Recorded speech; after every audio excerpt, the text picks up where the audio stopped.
Please watch this video until the end. Every word matters, and the final call will direct your next step toward victory. Chapter 1. The Charge of Light. I speak as one who has stood at the rim of chaos and refused to bow.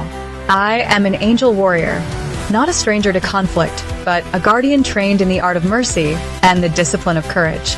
Today my voice is for you, for every person who has felt the cold press of injustice, the sting of betrayal, the slow, corrosive drip of hate. Romans 12 verse 21 is not a gentle suggestion. It is a battlefield strategy. Do not be overcome by evil, but overcome evil with good. To be overcome by evil is to let resentment, bitterness, and retaliation seed root in your heart. To overcome evil with good is to deploy the two weapons more profound than any sword, compassion and action. Hear me. Goodness is not passive. It is aggressive love. It is a pursuit. It is deliberate, courageous, and often costly. Chapter 2. Know your enemy without becoming it. Understand what you face. Evil thrives on anonymity, secrecy, and the softening of conviction. It paints itself as necessary, as justified, as retaliation. But I tell you, recognizing the tactics of darkness is not the same as adopting them. Discernment is the map. Compassion is the compass. When angry thoughts rise, when the desire for revenge screams louder than peace, pause and armor up with prayer and purpose. Name the lie behind the pain. Name the wound. Naming loosens its grip. This clarity will keep you from replicating the very cruelty you repel. You can be unyielding and tender at once, fierce in defense of truth, gentle in your treatment of the wounded. Chapter 3. Weapons of Goodness. Your weapons are ordinary and extraordinary. Mercy that refuses to escalate conflict, generosity that disarms hatred, patience that outlasts bitterness, forgiveness that breaks the chain of retaliation. Do not mistake softness for weakness. Mercy requires strength. Forgiveness requires discipline. Generosity requires sacrifice. Set tangible actions. Speak a word of kindness where cruelty was expected. Extend help where harm was done. Protect the vulnerable when apathy rules. These acts are not symbolic padding. They are strategic strikes.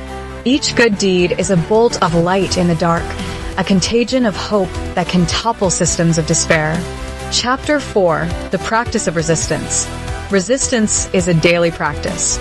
It shows up in how you choose to speak, who you defend, and how you steward your time and resources. When someone seeks your humiliation, protect your dignity by refusing to counter with humiliation.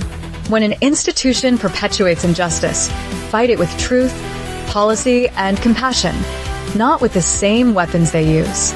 Build rituals that strengthen you, daily meditation on truth, community that holds you accountable, training and skills that enable service. Surround yourself with people who reflect goodness back to you. The angelic call is not to solo heroism, but to communal courage. We rise together. Chapter 5. Forgiveness as fire and salt. Forgiveness is paradoxically fierce. It is not erasure of truth. It is the refusal to be imprisoned by the past. Imagine forgiveness as both fire and salt. It burns away the rot and seasons the wounds toward healing. When you forgive, you do not say the wrong was okay. You declare that it will not have the last word. Practice forgiveness first for your own soul. Unforgiveness is a prison with walls you build. Let this truth sink in. Conquering evil begins where you refuse to hand your heart over as collateral damage to wrongdoing. Freed hearts change the world. Chapter 6.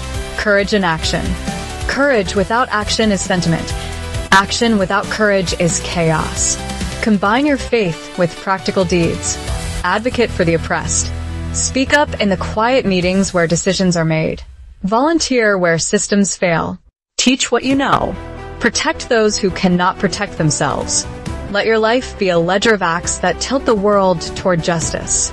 Remember, small consistent acts compound into seismic change. A single light held long enough dispels a shadowed room. The world needs steady lights, you among them.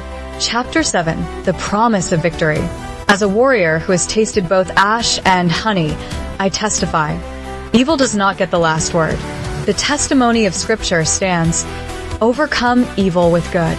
That victory is not always immediate, and it is rarely easy. There will be nights when your wings ache and your sword grows heavy. There will be seasons when change feels impossibly slow. Still, perseverance transforms. Hold to the promise that goodness multiplies. Your acts of love, your refusals to respond in kind to cruelty, your steadfast defense of truth. These are the architecture of a future where light reigns. Stand tall. Be brave. Guard your heart with vigilance and generosity. If this message moved you, please subscribe to the channel, activate notifications, give this video a like, leave a comment about how you will overcome evil with good, and share this message with someone who needs courage today.